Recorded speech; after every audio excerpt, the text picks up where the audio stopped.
Fampiasana andravany anteny meram-pireneny ho loza ho an'ny fanjakany ho ireo député. Syndicat ny asa fisemare orinasa tsy latsaky ny 5 isan'andro no ametrahany mpiasa fitarainana. Arena azo tamin'ny tsy ara-dalàna ahitana fiarakodia 400 sy vola manodidina ny 9 miliara ariary. Talata 5 Desambra 2024 manatitra ny Aravatombokilasy Tongovavy tonga soa indrainao ato anatin'izao fotoana ny fampahalalam-baovao izao ampanajana sy ampitiavana no anasako anao anaraka ny antsipirim-baovao hatramin'ny farany. Vaovao ny politika avy hatrany mila mivonina sy manomana paikady vaovao ny vahoaka malagasy manoloana ny tolona izay atao manomboka eto hoy ny mpanao politika Ignace Ramasy Randrianirina.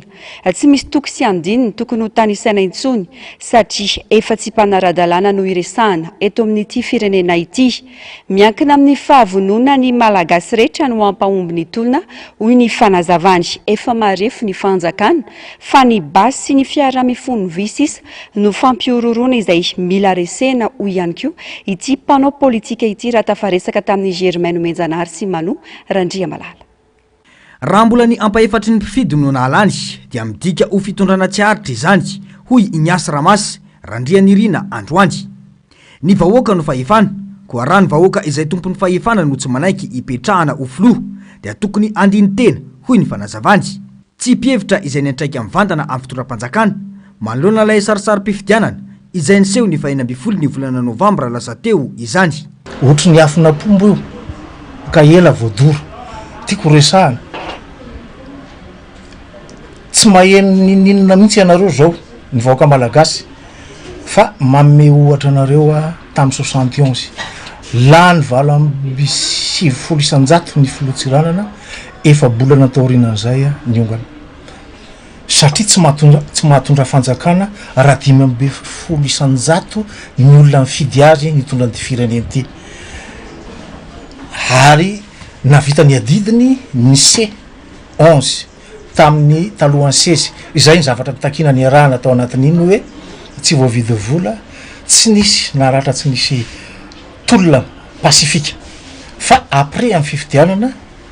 miakatra ny tension amin'ny olona tsirairay avy amin'izao fotoana izao hitantsika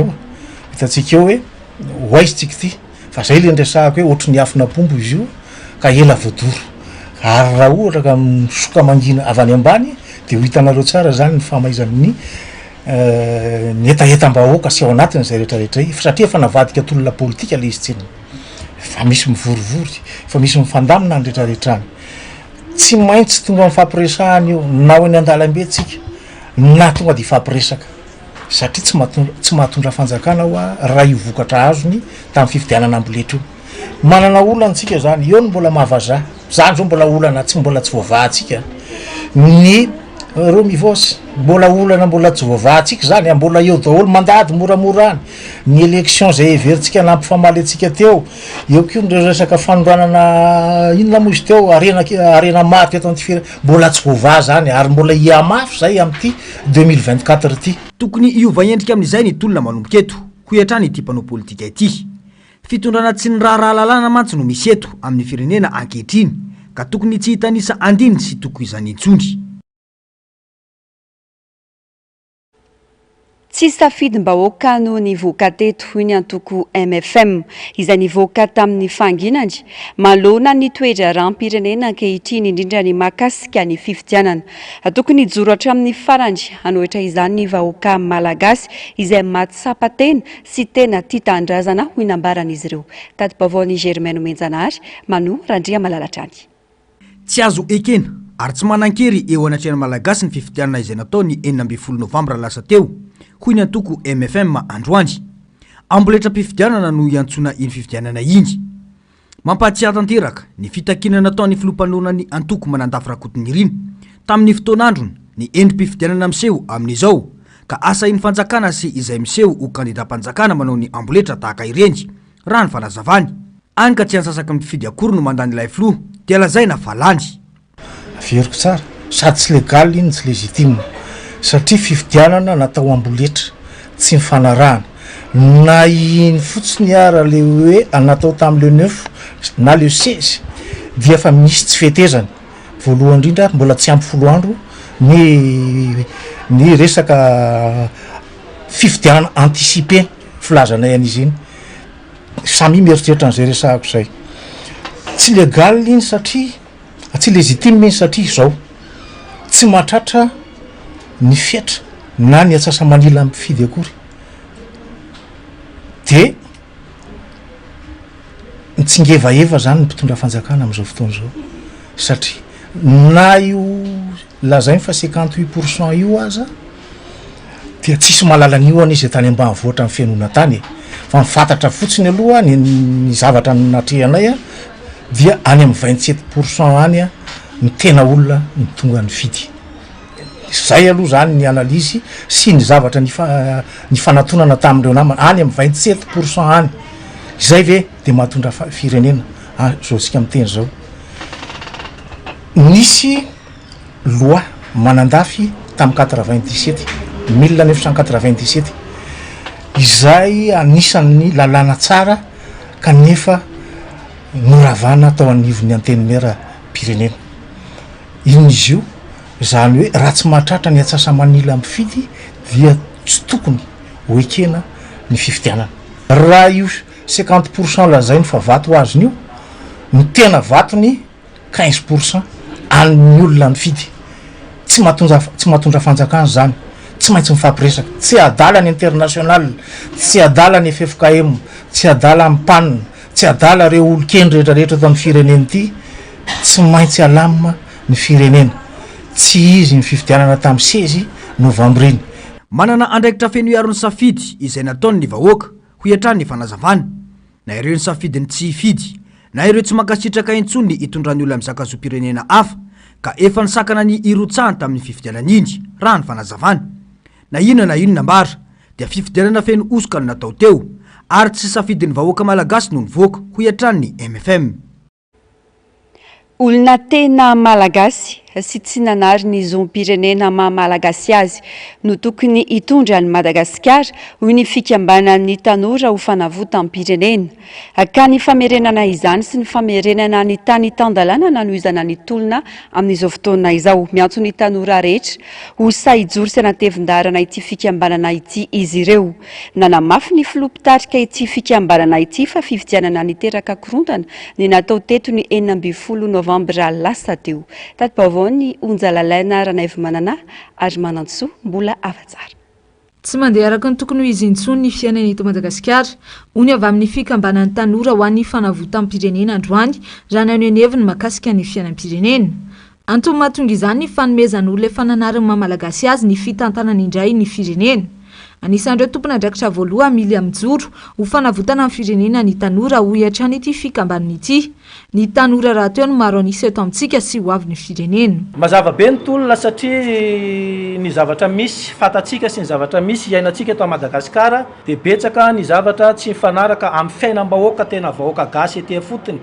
ary tsy mandeha amin'ny fiainana normal intsony ny fiainam-bahoaka ary ny tanindrazana ihany konkoa zay raha malala ihany konkoa fa tsy tena vazaha tsy tena gasy no mitondra azy ary zany ny tolona zay eritreretanay voaloha alohany avereno amin'ny tena gasy zay tena tompony tanindrazana Madagasikara anisan'ny tolona voalohany ataonay fa roa manaraka an'izay dia avereno tany-tandalana mazava ho azy no fa rehefa miverina amin'ny tena tompony ny firenena malagasy ny tanindrazana iombonantsika dia mazava ho azy fa iova manaraka an'izay ny rafitra rehetrarehetra zay mampikaikaiky atsika mianakavy efa hatrany am-boalohany no tsy nanaiky ny rosona amin'ny fifidianana ity fikambanana ity no ny fahitana ireo tsy fahatombanana marobe izay niteraka korontana ankehitriny vao nanomboka io fanonana ny datim-pifidianana fa efa nanipaka an'io ary ny teny hoe isy korontany raha alefanareo io fifidianana io dia mbola zay ny zavatra misy atsika amin'ny teny zao satria tsy milamina ny firenena raha fahitantsika anazy ary betsaka ny bedabengeny any ambany ravikazo any tsy mahita ho tenenina manoloana zavatra misy amin'izao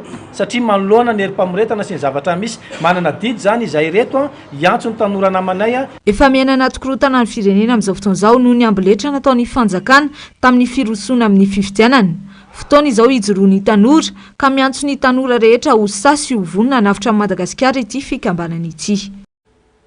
Mijany eo amin'izay vaovaon'ny politika izay andry tsy tondra famarina toerana ary loza ho an'ny fitondram-panjakana ny fikasana andrava ny antenimera am-pirenena ho ny fanehoan-kevitra ireo solombavam-bahoaka manoloana ny resaka mandeha be dia be. Misy raha teo ny lalàna mamaritra ny fotoana tokony hanaovana ny fifidianana aorian'ny fandravana ity androm-panjakana ity ka tokony hajaina izany. Etsy ankilany raha ny vaovao ihany dia miomana amin'ny latsabato ho an'izay solo-toerana ny solombavam-bahoaka papasolo filoha lefitra eto Antananarivo ireo depute ny maro anisa Ratoka Olandy eo anatrehany fivoriana Azonbe sy ny maro atrehina rampitso ilay tety andro momba izany. Fanadiadiny eo amin'ny sary sy rindran-tsary ny Mano Randriamalala. Mandeha ny feo amin'izao fa misy fikasan'ny fanjakana andravany antenimieram-pirenena izay andrafitra mbola mijoro ara-dalàna. Voalaza mazava ao anatin'ny lalam-panorenana tokoa eo amin'ny andininy faha-80 fa azon'ny filohan'ny repoblika ataony mandravany antenimieram-pirenena rehefa avy mampahafantatra ny Prime Ministre sy naka ny hevitra ireo filohan'ny antenimera. Na izany aza nefa dia misy lalàna mandrafitra fa tokony anatanterahana ny fifidianana aorian'ny fandravana ka tokony hajaina izany na maika ny anjaka tokana eto aza ny fanjakana hoy ny fanehoan-kevitra ireo solombavam-bahoaka. Itera-doza ho azy anefa izany raha tsy mitandrina izy satria mety ho diso paikady manoloana zava-misy eto amin'ny firenena izao. Ny zavatra tsara fantatry ny vahoaka aloha satria ny ireo solombavam-bahoaka ireo dia olom-boafidy any amin'ny faharoan'ny volana juillet 2024 vao tokony tapitra ny mandan'ny solombavam-bahoaka. Manoloana an'izay dia misy ny resaka mandeha amin'ny fandravana ny antenimieram-pirenena. Ny fandravana ny antenimieram-pirenena dia na ho an'ny fanjakana dia misy risika ihany satria tokony fantatry ny fitondram-panjakana amin'izao fotoana izao ange fa manana majorité ny IRD amin'izao fotoana izao ka raha ohatra ka hoe ravana ny antenimieram-pirenena 80 andro aoriana ny fandravana ny antenimieram-pirenena dia tsy maintsy ataon'ny fifidianana. Lalam-panorenana mihitsy no miteny fa tsy azo atao anatin'ny fahavaratra ny fifidianana. Na fifidianana filoham-pirenena zany na fifidianana solombavam-bahoaka, fifidianana communal tsy azo atao anatin'ny fahavaratra. Ny fandravanan'ny antenimieram-pirenena ary tokony fantatry ny président de république ao anaty lalam-panorenana indray mandeha ihany izy no afaka manao ny déchéance manao ny mandrava ny antenimieram-pirenena na midestituer ny assemblée nationale. Fantatritsika fa io fitondram-panjakana io dia mpandika lalàna ka tsy anara-dalàna mihitsy izy. Raha ny angom-baovao ihany dia fantatra fa sarotra ny iroson'ny fanjakana amin'ny fandravana ny antenimieram-pirenena io. Fantatra manko fa ao anatin'ny fanomanana ny solombavam-bahoaka izay isolo ny toeran'ny filoha lefitra n'Antananarivo ny pomban'ny fitondrana ary isan'ny voatonona amin'izany ny solombavam-bahoaka avy ao amin'ny boriboritany faha-5 izay manohana fitondrana. Tsy azo inona hoy ireo solombavam-bahoaka sasany fa anaiky ho filoha lefitra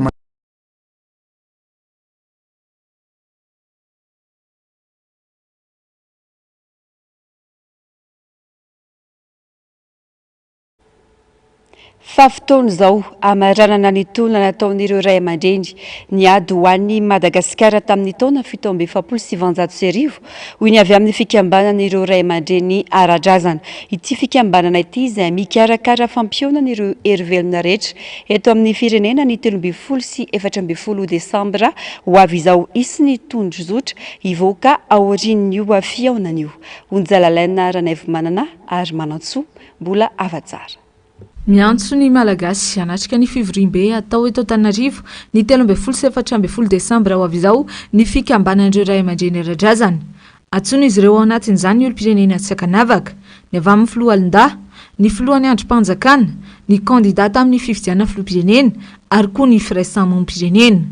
Tanjona amin'ny fiaonana ny amoahana tondrozotra hitondrana ny firenena. Ny mpizaika rehetra anatrika ity fiaonam-be ity no hamaritra sy hamolavolo io tondrozotra io. Ray aman-dreny tsy mpanonga-panjakana fa ny hevitra ny maro ihany ny tsy maintsy trandrahana. Reo ray aman-dreny izay afarany eto ireo mbola misy ady hevitra ho atao dia any amin'izay zao mamaritra an'izay zavatra zay hoe ohatra n'inona ilay endrik'ilay izy ho atao fa tsy azo faritana dia ny tembo aloha satria any anay fotsiny dia tsotra ilay izy famaranana ny tolom-panafahana 47 zao ny fotoana famaranana azy. Fa kosa tsara fantatrareo dia zao ny hoe raha tsy ianao ary izahay dia iza no hanao azy. izy anao anao azy izy anao anavitra amin'ny Madagasikara raha tsy anao ny ray aman-dreny zay mbola mahafantatra ny zavatra tokony isy eto Madagasikara sy ny zavatra nisy hatramin'izay ny tsara ho fantatritsika de zao ireo firenena rehetra niaraka tamintsika reo de manana maha izy azy fa i Madagasikara irery izao imezan'ny olona izao efa nakaiza ny tompotany nakaiza ny tena zanaka malagasy. Voasolo tena amin'ity fikambanan'ireo ray aman-dreny ara-drazana ity ny avy amin'ny lafivalon'ny nosy ny fikatsahana ny ason'ny malagasy ny ampandrosan'ny Madagasikara no anisan'ny tanjona akendren'izy ireo ao anatin'izao fampiaonana ny hery-velona rehetra eto amin'ny firenena izao.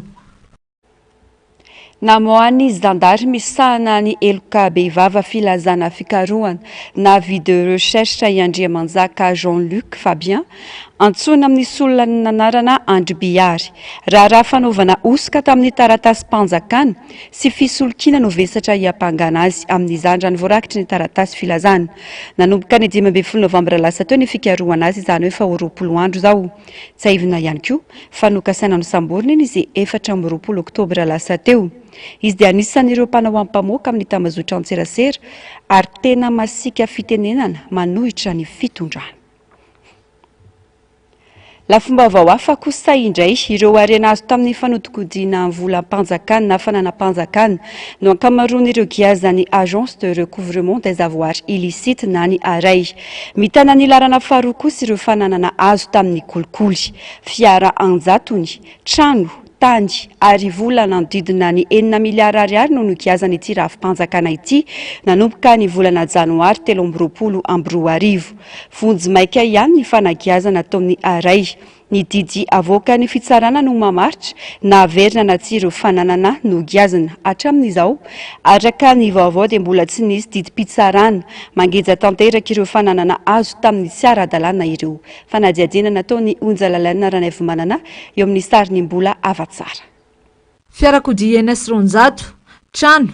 tany ary vola manodidina ny 9 miliara ariary aiahina ho azo tamin'ny tsy ara-dalàna no giazany rafitra manokana misahana ny fanagiazana ny arena azo amin'ny tsy ara-dalàna na ny arai tao anatin'ny herintaona nitsanganany. Ireo arena azo avy amin'ny kolikoly sy ny fanodikodiana mbola mpanjakana na koa fananam-panjakana, ny famitsim-bola ary ny famatsim-bola amin'ny asa fampirirona amin'ny ankapobeny no giazany arai. Arena azo avy amin'ny fanodikodiana mpanjakana sy fanodinana ny tsenam-barim-panjakana no mitana larina voalohany amin'reto fananan'olona no giazany ireto. Ny aray ny teneniko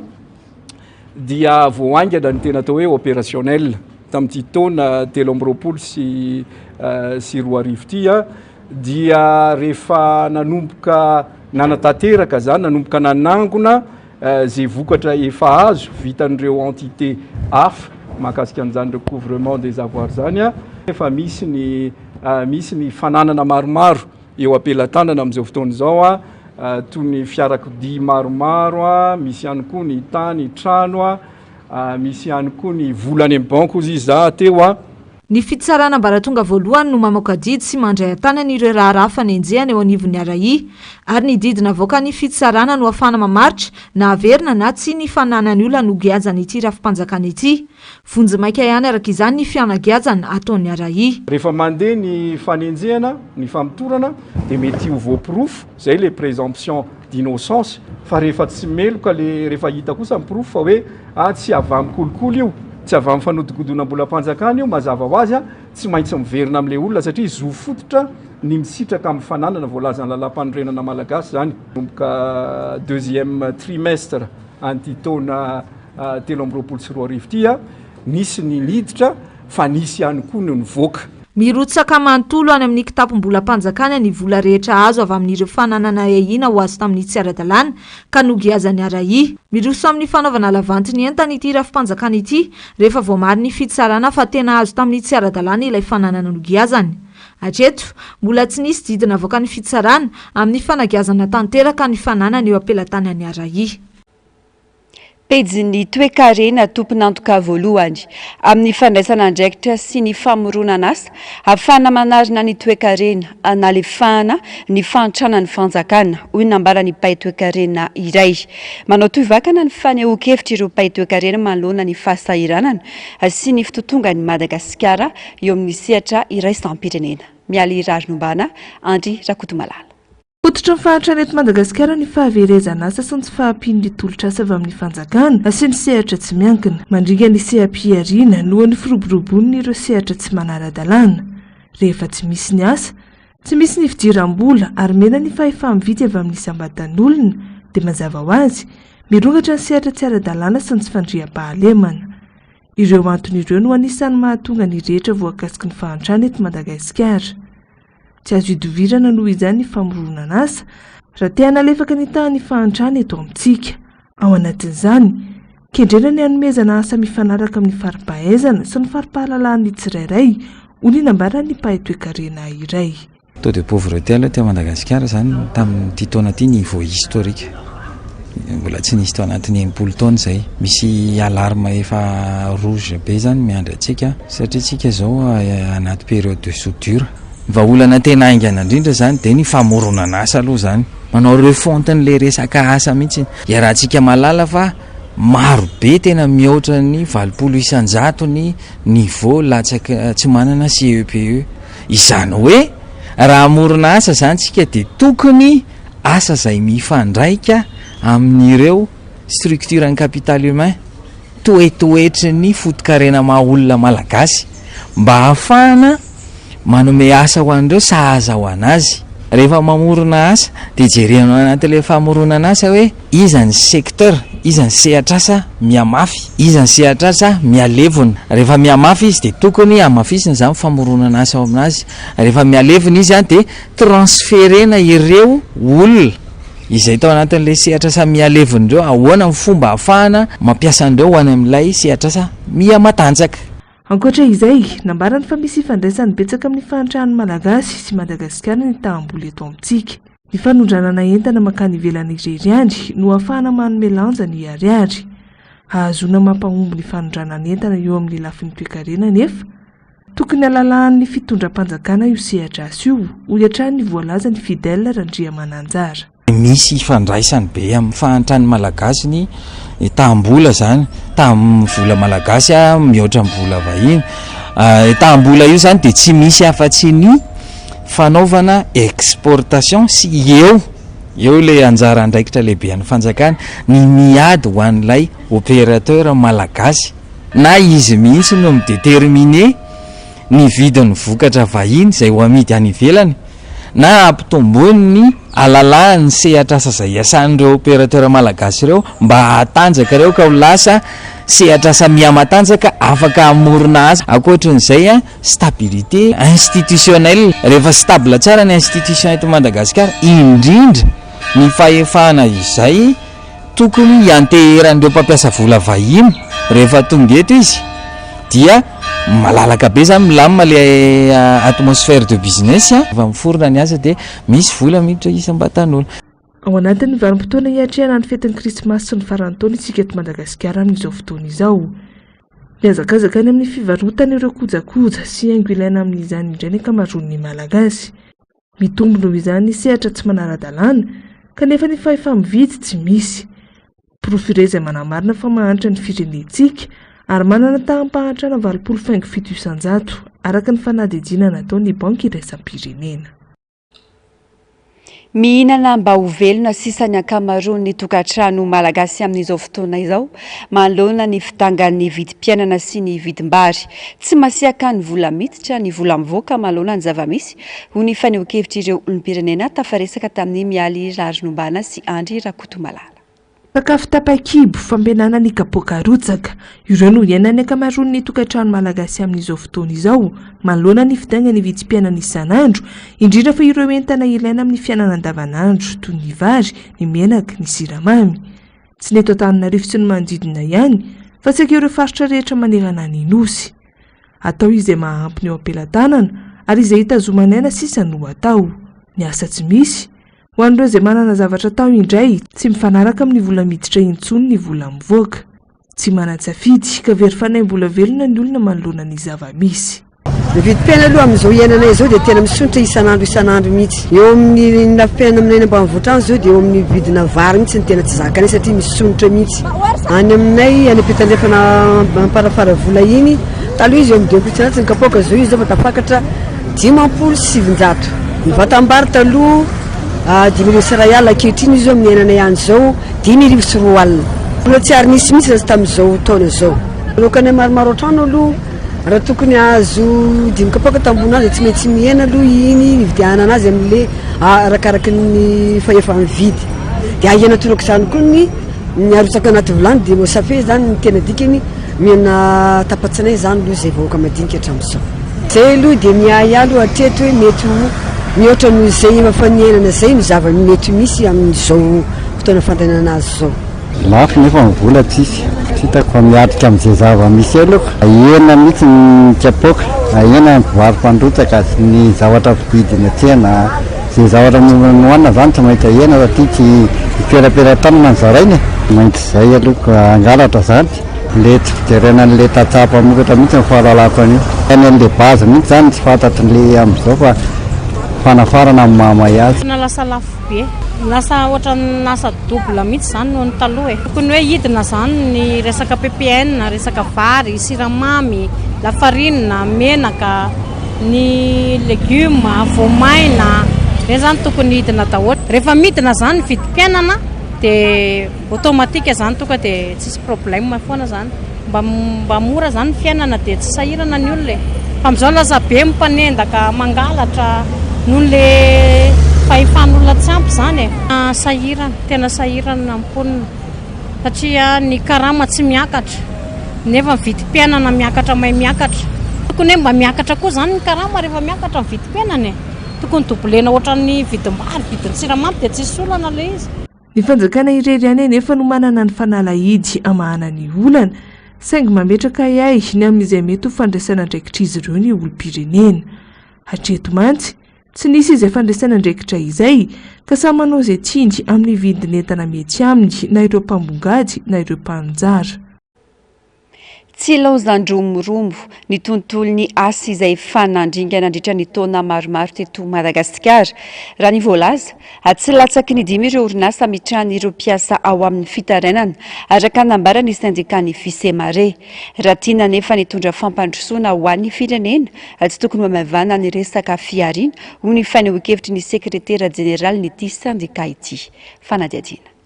tsy latsaky ny 5 isan'andro ny fitarainana na fitoriana taon'ny mpiasa amina orinasa voaray ny syndikany asa Fisemare isan'andro ankoatra ny tsy fandaovana ny garama sy ny zo tokony hositrahan'ireo mpiasa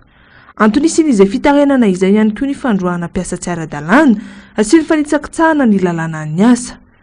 tsy ireo mpiasa eny amin'ny orinasa afaka bahirery-intsony no hiaran'izany fa dia mizaka ny tseran'ny aina avokoa ny ankamaroan'ny mpiasa na ireo miasa amin'ireo teratany vahiny na amin'ny teratany malagasy tsy afa-manoatra manoloana ny zava-misy ireo mpiasa izay efa mikarama varimasaka ny ankamaroany ka mitondra ndiraraha ny anivo ny syndika miandraikitra izany rehefa mandeha nefa ireo dingana hiadiana amin'izay tsy rariny izay dia mandeha ihany koa ny tsimba raha ny atota taratasy olana zay iaina amin'ny mpiasa aloha zany dia tsy tamboisainao izy ny fitenena malagasy zay isan'andro kaman'izay mety hoe mandray dossier orinasa ndresako eto mety hoe orinasa 5 isan'andro fa le isan'le mpiasa manana ny olana tsy voafetra zany taloha ngamany afaka aba foana vao resakitsika fa na hatramin'ny mpiasa amin'ny banky efa manahirana zany hoe zao hatramin'ny mpiasa amin'ny banky amin'izao fotoana zao tsy tafitantsony hatramin'ny 20 taona fa eo amin'ny 5 taona dia efa tadiavana fomba androana azy io moa zany tsy fantatra hoe ny lalàna ampifehan'ny fisotrondronono hoe tokony ho atao 50 ve satria zay mety amin'ny mpampiasa fa ny lalàna aloha atreto mbola 80 taona zay vao misitraka an'izany hoe retraite zany ny sehatrasa rehetra misy eto Madagasikara dia misy olana avokoa le politika mpanjakana zany le volonté politika zany no tsy misy eto amintsika hany ka manjaka tokana amin'ny mpampiasa fa ny mpiasa no lasa victime ao anatin'izay zavatra zay vitsy ny orinasa manara-dalàna eto Madagasikara fa ninninona misy eo ninninona ho atao eto raha mbola zao raha mbola le teo no tohizana dia mandisy fanantenana ny zavatra iaina amin'ny mpiasa malagasy zany hoe zany tsy ho afaka ao anatin'izany hoe lavaky mifantrana zany noho ny fandroana mpiasa amin'ny tsy ara-dalàna sy ny tsy fahampian'ny tolotrasa eto amintsika mirona amin'ny asa sarotra sy miatra manaina ary tsy mifanaraka amin'ny sotoavana mahamalagasy ny sasany amin'ireo tanora izay hinanana sy havelomana sisa no tanjona ao anatin'izany. Raha ataontsika hoe miroborobo ny resaka fiambenana azany sécurité miroborobo ihany koa resaka col reny ary ny col reny koa misy col manahirana misy an'izany hoe col rose zany hoe zany rehefa nanao nandray ny dossier zany zay ho an'ireo mpiasa miasa amin'ny col rose reo dia tsy fidinao anazy manao le asa tsy fidiny ary tena asa tsy mety amin'le coutume malagasy le zavatra misy fa atao tsy karama mahavita mataona le izy fa karama eny an-dalana dia lana ho an'izay koa ny any resaka fiambenana mafy le asa atao. Mampanahy tanteraka ny tontolon'ny asa eto Madagasikara raha tsy misy ny fanovana ny politika mpitantanana sy ny politika mpanjakana fa indrindra raha tsy mipetraka ny fampanajana lilalàna izay natao ho an'ny olon-drehetra tsy ankanavaka ho hiatrany nambarany ity sekretera jeneraly ny sendika ny Fisemare ity. Raha sanatria mivavaka ny zavatra niseho nandritra an'izay taona maro zay no mbola miatra eto Madagasikara dia miakorosofahana ny tontolon'ny asa eto Madagasikara. Eto amintsika zany samandrefy na mpampiasa vahiny io na mpampiasa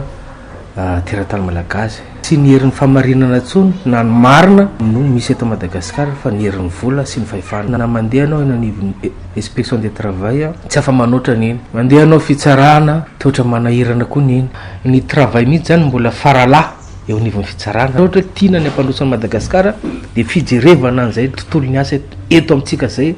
no atao larim-pamena. Tao anatin'ny 5 taona farany teo no hita ho nikorosofahana tanteraka ny tontolon'ny asa sy ny fiariana teto Madagasikara. Hatreto mbola tsy nisy paikady mazava napetraky ny fanjakana anarenana ity tontolo ity na dia efa maro aza ny fitarainana. Mametra-panontaniana ny amin'ny mety ho avy ny tontolon'ny asa eto amintsika noho izany ny sendika. Vao ny tranga mpiaramonina zazalakely vao herintaona no nisy nangalatra ny 2 Desambra lasa teo atao Soamanatombo Antananarivo akay fananaovan'ny ray aman-dreniny fikarohana. Nitaky vola mitetina 7 hetsy ariary ho sandany famotsorana io zaza io tamin'ny ray aman-dreniny tamin'ny alalan'ny someso ireo mpangalajaza. Taoriany velam-pandrika nataony mpitandro filamenana ny 14 Desambra 2022 teo dia hitratra ny arivany io ihany ny ramatoa iray 12 taona izay monina amin'ny fokotany Talata komina ambanivohitra Ampanefy distrikta Antananarivo Atsimondrano. Loharano baovao tamin'ny olona tsara sitrapo no nahafahana nanao ny velam-pandrika ka sary natao amin'ilay adresy fonenany andry ilay ramatoa mpangalajaza niaraka tamin'ilay zaza raha ny fampitam-baovao. Nandritra ny famotorana natao azy no nilazan'ilay ramatoa fa nokasaina amidy tamin'ny olona hafa ilay zaza. Ilay ramatoa iray faharoa kosa vao 20 taona izay noaiahiny fianakaviana ho praitsy kombakomba tamin'ity raharaha ity no ny filazany ny ampitsony io fa hita ny toerana misy ilay zaza tsy hita. Nanampy izany ny fahafantaran'izy ireo fa efa nisy tranga nahavoaroroy ity ramatoa faharoa ity tany aloha makasika alajaza. Ankoatra izay, zazavavy kely vao 12 taona ihany koa no fantatra sy aiahina fa anisan'ny niaraka nahavanina ity alajaza ity. Efa niverina eny amin'ireo ray aman-dreniny ary ireo fianakaviany ilay zaza ny arivany ihany. Mitohy kosa ny famotorana lalina eo anivon'ny tombony zandarmeria Andoharanofotsy. Makasika ity raharaha ity. Pejiny fanatanjahantena any Qatar miatrika ny lalao fiadina ny tompon-daka amin'ny IVF Grand Prix 2 eo amin'ny taranja fibatana Fonjamby Tojo Andriatsitohaina sy Rosinara Andafiarson amin'izao fotoana izao. Fifantsanana amin'ny lalao olimpika atao any Frantsa amin'ny taona 2022 ity ho tanterahina ny 4-15 Desambra any Doha ity. Erika Andriatsitohaina no mpanazatra azy ireo any an-toerana mandritra ny lalao fifaninanana. Atleta samy manana ny maizy azy rehefa nitondra avy ny vonina i-pirenena na Tojo Andriatsitohaina izay faefatra eran-tany na i Rosinara Andafiarson izay efa tompon-daka lefitra eran-tany eo amin'ity taranja ity. Iaro ny vonina i-pirenena izy ireo ka hanao nezaka rehetra androbaka medaly mandritra izany.